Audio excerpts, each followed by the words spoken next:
data nshuti zanjye bavandimwe mwese abadukunda abadukurikiye hano kuri Pure Gold TV mwese ndanezerewe kubakira kandi basuhuza mu izina rya Yesu Kristo umwami wacu.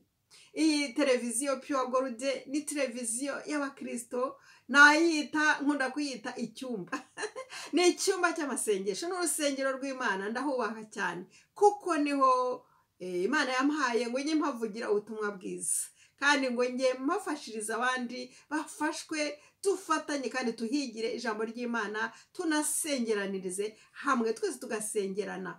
Imana ishimwe cyane rero kubw'uru rubuga cyangwa se kubw'iyi platform Imana yampaye nzajya nkoreraho umurimo wayo. Ni icyumba cyiza cyane njya ngiriraho umugisha benshi bajya bafashirizwaho. Uyu munsi wa none rero nagira ngo nkwibutse ko turi mu cyumweru cyo gusaba Imana ngo itwuze umwuka wera, utarawuzuye awuzure uyu munsi wa none, kandi uwawuzuye asabe kuvugururwa. Iki ni icyumweru turi kwibuka Pentecote natwe hano kuri Pure Gold TV kuko twizera Imana kandi ni TV y'abakristo. Rero ni byiza gufatanya n'abandi bari kwibuka n'ubundi bafashe iki cyumweru biga biyibutsa ijambo ry'Imana icyo umwuka wera ari cyo. Uyu munsi wa kabiri rero tugiye kurebera hamwe icyo umwuka wera ari cyo. Ese umwuka wera ni iki? Ese ijambo ry'Imana Bibiliya ibitubwiraho iki? Mbere yo kugira ngo turebere hamwe dusubizwa iki kibazo ngo umwuka wera ni iki, dusubizwa n'ijambo ry'Imana sijye, reka tubanze dusenga Imana. Bene data, kuko n'ubundi tubigira hano kuri iyi gahunda yacu hano kuri iki cyumba cyacu, muri iki cyumba cyacu cya Pure Gold TV, icyumba cy'amasengesho, icyumba duhuriramo tukahigira ijambo ry'umunsi, tuhagira byinshi by'Imana. Reka tubanze dusenge, dusabe umwuka w'Imana ze aba ari we utwigisha. Reka dusenge. Mana data, ndagushimye ko waduhaye Yesu Kristo, warangije ukaduha n'umufasha ari umwuka wera. Ndasabye ngo umwuka aba ari we utwigisha, aba ari we udusobanurira uwo ari we, kuko turi kwiga hano umwuka wera ni iki, turi kubyibaza. Umwuka wera dusobanurira byose, mbisabye mu izina rya Yesu Kristo umwami wacu, amina. Wowe wateranye natwe ubwa mbere hano kuri Pure Gold TV, ukaba wadusuye ari ubwa mbere, nawe ndakwakiriye mu izina rya Yesu. Ndakomeza kwakira inshuti zacu ziri muri Amerika kandi mbashimira, nakira inshuti zacu ziri muri Canada, nakira inshuti za Pure Gold TV ziri muri Australia, ziri muri Afrika, ziri muri UK, inshuti zacu ziri muri Norway, mwese ndabakiriye. Inshuti zacu ziri mu Wuhan no mu Bufaransa barahari, mwese ndabakiriye muri bene data. Ndabizi turi kumwe kandi rwose nawe waba umwe cyangwa babiri, n'ukuri Imana iguha umugisha. Ikintu cya mbere nuko dufashwa kandi tukaganira n'Imana. Imana ibaho umugisha rero mwebwe mwitanze mukaba mwaje hano kugira ngo dufatanye ijambo ry'Imana. Turakomeza iki cyumweru uyu munsi wa none nk'uko nababwiye, turebera hamwe iki kibazo ngo umwuka wera ni iki. Dusomye ijambo ry'Imana ritubwira ko umwuka wera ari Imana, ni Imana imwe mu butatu.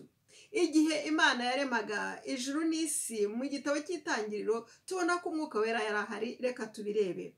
Ngo mbere na mbere, igice cya mbere umurongo wa mbere haravuga ngo mbere na mbere Imana yaremye ijuru n'isi, isi yari itagira ishusho, yari ubusa busa, umwijima wari hejuru y'umuhengeri, maze umwuka w'Imana yagendagendaga hejuru y'amazi. Maze umwuka w'Imana yagendagendaga hejuru y'amazi. Igihe isi yariho ubusa, nta kintu kiriho, Imana irema, umwuka wera yari ahari. Umwuka rero nawe rero ni Imana, nawe n'umwe mu baremye, umwuka wera n'umwe mu baremyi, nawe ni umuremyi. Yari ahari agendagenda hejuru y'amazi. Turamwumvise rero ko umwuka wera ari Imana kandi yararemye, nawe yararemaga. Igihe nyina wa Yesu Mariya yaragiye gusama inda ya Yesu Kristo, umwuka wera yabigizemo uruhare. Yari ahari, ni wamuhaye ubwo bubasha bwo gutwita Yesu Kristo. Umwuka wera rero ni Imana kandi ararema, akora byinshi. Umwuka wera ntawamuvuga ngo amurangize. Ijambo ry'Imana kandi ritwereka ko umwuka wera mu Itangiriro yari ahari, ndetse no mu byahishuye byahishuwe mu gitabo cy'ibyahishuwe navuga ngo mu iherezo rya Bibiliya umwuka wera naho yarahari. Tubirebye mu byahishuwe ibice 22 ku murongo wa 17 turabona ko umwuka wera mbese agize Bibiliya ntaho tutamubona. Imirimo ye turayibona cyane. Umwuka n'umugeni barahamagara bati ngwino.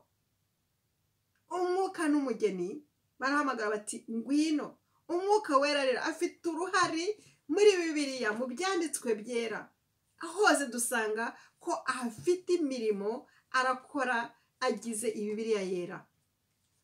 Umwuka wera tuzakomeza tumurebeho muri iki cyumweru cyose, turebe imirimo akora, turebe uwo ari we. Umunsi turakomeza tureba uwo ari we. Umwuka wera ni umunyamasengesho.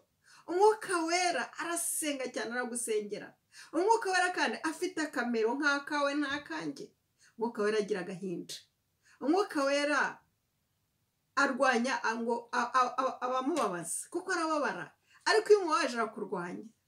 Urebye mu gitabo cya Yesaya ibice 63 ku murongo wa 10 wabisangamo.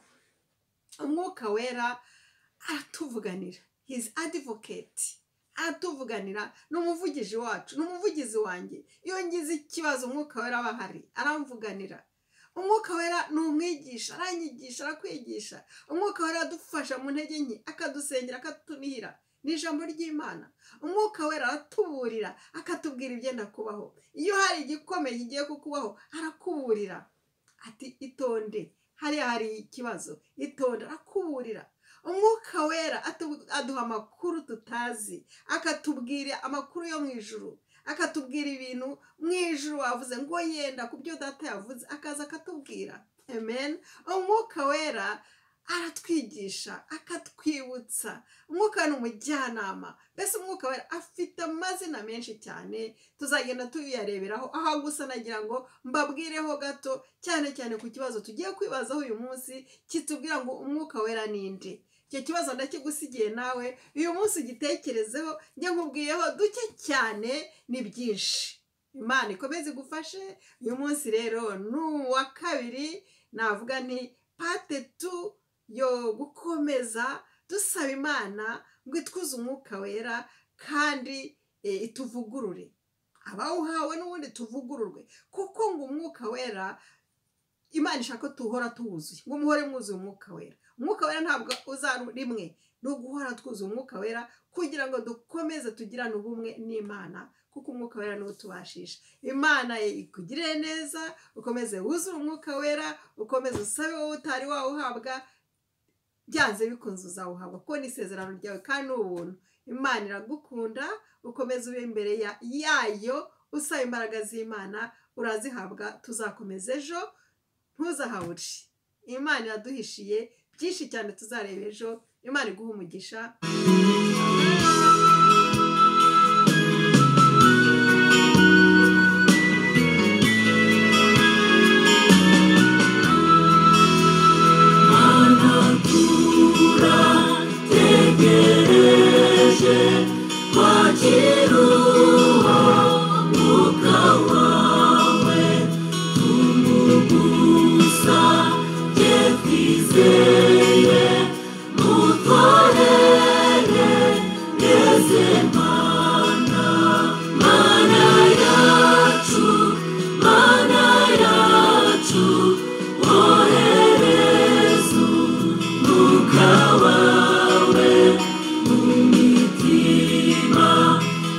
Truth,